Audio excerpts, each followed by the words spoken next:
بعد فأعوذ بالله من الشيطان الرجيم بسم الله الرحمن الرحيم وقل جاء الحق وزهق الباطل إن الباطل كان زهوقا সম্মানিত আমার দেশবাসী মুসলিম তাওহীদি জনতা ইতিমধ্যেই আমরা জানতে পেরেছি নাস্তিক মুরতাদদের গডফাদার ফজলুর রহমান সে বাংলাদেশের তাওহীদি জনতাকে নিয়ে বাংলাদেশের ইসলাম ও মুসলমানদেরকে নিয়ে যে কটূক্তিপূর্ণ বক্তব্য দিয়েছেন তা অত্যন্ত গর্হিত এবং নিন্দনীয়। সম্মানিত ভাইয়ের আমার, আমরা জানি যুগে যুগে ফেরাউন এসেছিল, ফেরাউনের পাশাপাশি আল্লাহ রাব্বুল আলামিন মূসাকে পাঠিয়েছিলেন। এমনি ভাবে প্রত্যেকটা সময়ে প্রত্যেকটা যুগের মধ্যে এক একটা নাস্তিকের আবির্ভাব হয়েছিল, আবার ওই সমস্ত নাস্তিকদের পতন হয়েছিল।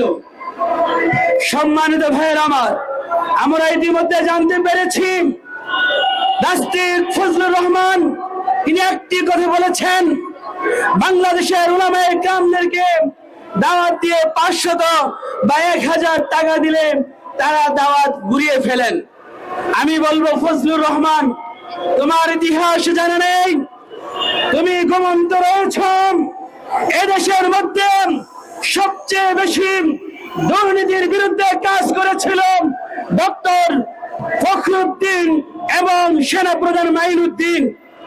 এই ফখরুদ্দিন আর মাইনুদ্দিন সাহেব অনেক ক্ষমতায় এসে এদেশের বেগম খালেদা জিয়া, শেখ হাসিনা সহকারে এদেশের হাজারো রাজনীতিবিদদেরকে দুর্নীতির মামলায় জেলের মধ্যে ভরেছিলেন। কিন্তু জাতির শ্রেষ্ঠ রহমান সম্মানিত উলামায়ে কেরাম মুফতি আমিনী সাহেব পার্লামেন্ট মেম্বার ছিলেন, মুফতি শহীদুল ইসলাম সাহেব পার্লামেন্ট মেম্বার ছিলেন, জামাত ইসলামীর অনেক নেতৃবৃন্দ পার্লামেন্টের সদস্য ছিলেন। কিন্তু ফখরুদ্দিন এবং মাইনুদ্দিনের দ্বারা একজন আলেমকেও গ্রেফতার করা তাদের দ্বারা সম্ভব হয়নি। তারা চুলচেরা পরিমাণ বিশ্লেষণ করে দেখেছেন যে এদেশের মানুষ, এদেশের উলামায়ে কেরাম এরা 500 টাকা আর 1000 টাকার বিনিময়ে এরা বিক্রি যায় না, এরা 500-1000 টাকার বিনিময়ে দোয়া ঘুরিয়ে ফেলে না, বরং যারা নাকি এদেশের মধ্যে বিভিন্ন জায়গার মধ্যে এদেশের মেম্বার থেকে নিয়ে এমপি পর্যন্ত, এমপি থেকে নিয়ে মন্ত্রী পর্যন্ত সবাই দুর্নীতিতে আপনার লিপ্ত রয়েছেন। কিন্তু বাংলাদেশের মেম্বার পর্যায়ে যে সকল আলেম হয়েছিলেন এরা কেউ দুর্নীতির সাথে সম্পৃক্ত নয়, বরং বারবার করে এরা জেলা পর্যায়ে, দেশ পর্যায়ে শ্রেষ্ঠত্বের পুরস্কার পেয়েছেন।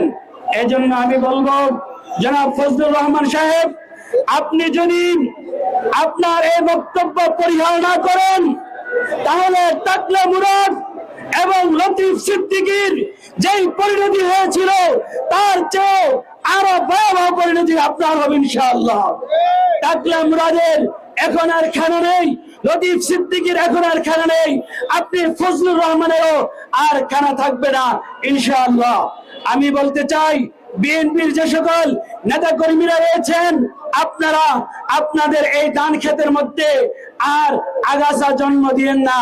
যদি আপনারা আপনাদের ধান ক্ষেতের মধ্যে আগাছা জন্ম দেন তাহলে নৌকার মধ্যে মানুষ বেশি উঠার কারণে যেভাবে নৌকার বড়ডুবি হয়েছে, আপনাদের ফসলের মধ্যে আগাছা হওয়ার কারণে আপনারা ঘরে আর ধান উঠাতে পারবেন না।